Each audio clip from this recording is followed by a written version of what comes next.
Ngayon, ang ating tatalakayin ay tungkol sa elemento ng dula. Ang unang elemento ay ang script o banghay. Tumutukoy ito sa pagkakasunod-sunod ng mga pangyayari sa dula. Ito ang pinakaluluwa ng isang dula. Sa script, nakikita ang banghay ng isang dula. Ang konbensyonal na kwento sa dula ay may simula, gitna at wakas. Subalit, maaring magsimula sa gitna o wakas muna bago simulan ang dula. Ito ay depende sa estilo ng direktor. Parang ito yung kwento o plano ng dula kung paano magaganap ang mga pangyayari mula umpisa hanggang wakas. Nasa script nakasulat ang takbo ng kwento at ito ang puso ng dula. Minsan, hindi lamang sa simula nagsisimula ang kwento, depende sa style ng direktor. Pwedeng gitna o wakas agad bago ang totoong simula. Ang susunod na elemento ay ang dialogo o salitaan. Ito ang mga bitaw na linya ng mga aktor na siyang sandata upang maipakita at maipadama ang mga emosyon.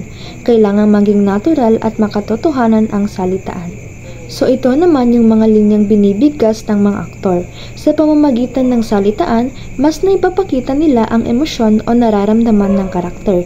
Dapat tunog totoo at natural para mas makarelate ang mga manonood. So ang susunod naman ay tanghalan. So ito ay namang pook na pinagpasyahang pagtanghalan ng isang dula. So ito ang lugar kung saan itinatanghal ang dula. Pwede sa isang stage, sa park o kahit saang lugar basta mapagdesisyonan ito. Taga-dirihe or director. Siya ang nag-i-interpret sa script mula sa pagpasya sa itsura ng tagpuan, damit ng tauhan, hanggang sa paraan ng pagganap at pagbigkas ng mga tauhan. Pag sinasabi nating director, sila yung may malaking tungkulin na bigyang buhay ang script sa dula, sa entablado.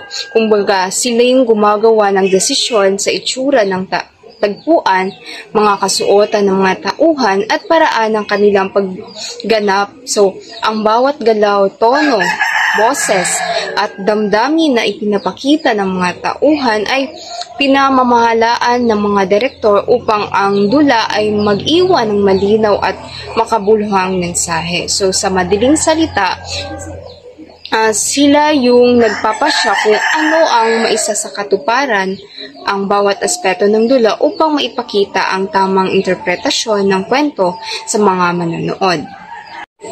manonood. Ang saksi sa isang pagtatanghal, hindi maituring na dula ang isang binansagang pagtanghal kung hindi ito napapanood ng ibang tao. Sa madaling salita, ang manonood ang itinuturing na tagatanggap ng mensahe at damdamin ng dula. Sila rin ang saksi sa bawat eksena at nagiging bahagi ng pagtatanghal sa kanilang mga reaksyon. Ang kanilang presensya ay mahalaga sapagkat sila ang nagbibigay buhay sa dula at sa kanilang pag-unawa at pagtanggap na tutugunan ang layunin ng pagtatanghal. Kung walang manonood, hindi maituturing na ganap ang dula dahil walang makakakita at makakapagbigay puna sa pagpapakita ng kwento. Sunod ay tema. Ito ang pinakapaksa ng isang dula. Pumili ng paksang napapanahon at mga problemang panlipunan kung saan ang mga manonood ay maaaring makarelate. Iwasan ang mga paksang nakakabago o wala sa interes ng mga manonood. Ang tema ang pangunahing paksa or mensahe ng isang dula. Mahalaga na ang tema ay napapanahon ay may kinalaman sa mga totoong issue upang mas madaling makarelate ang mga manonood. So, ang tema ay nagiging sentro ng kwento at nagpapadali sa mga manonood na maintindihan ang layunin ng dula. Dapat itong maging makabuluhan upang mabigay aral o magpakita ng mga refleksyon sa mga isyung panlipunan. Isa sa mga elemento ng dula ay ang paglalahad.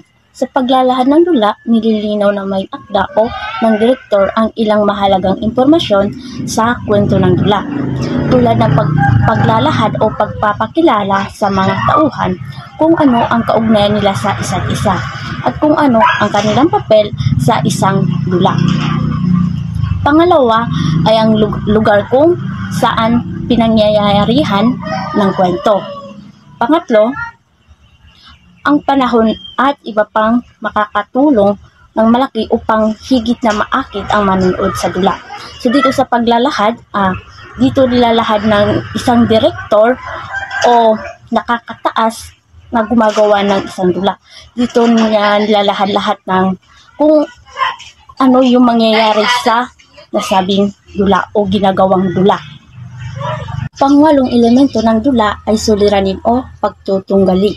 Sa madaling sabi, ito ay isang tema na nakafocus dito lahat ng kilos at usapan sa kabuuan ng dula.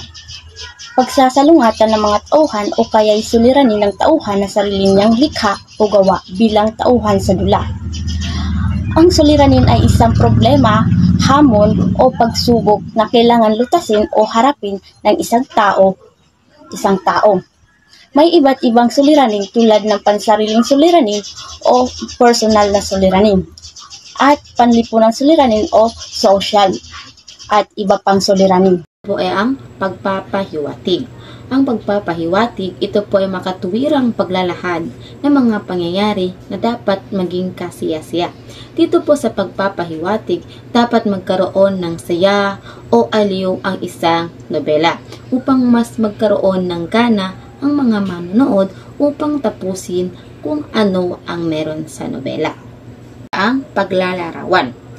Dito, batay sa kilos at pagsasalita at reaksyon ng mga tauhan sa mga pangyayari ay lalong nakikilala ang mga manonood ang mga tauhan.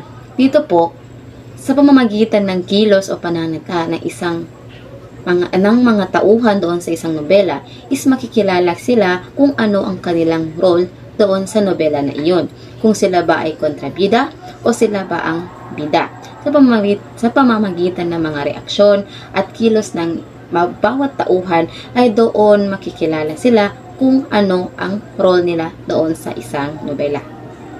Ito po ay ang kilos. Dahil ang dula ay salamin ng pang-araw-araw na pamumuhay ng mga makatotohanan din, ang ekspresyon ng mukha ay dapat umaayon kung ano ang kinikilos ng artista sa tanghalan. Dito nakatuon ang paningin ng mga manonood. Dito po sa kilos, halimbawang kontrabida ka, dapat yung mga kilos mo is masama.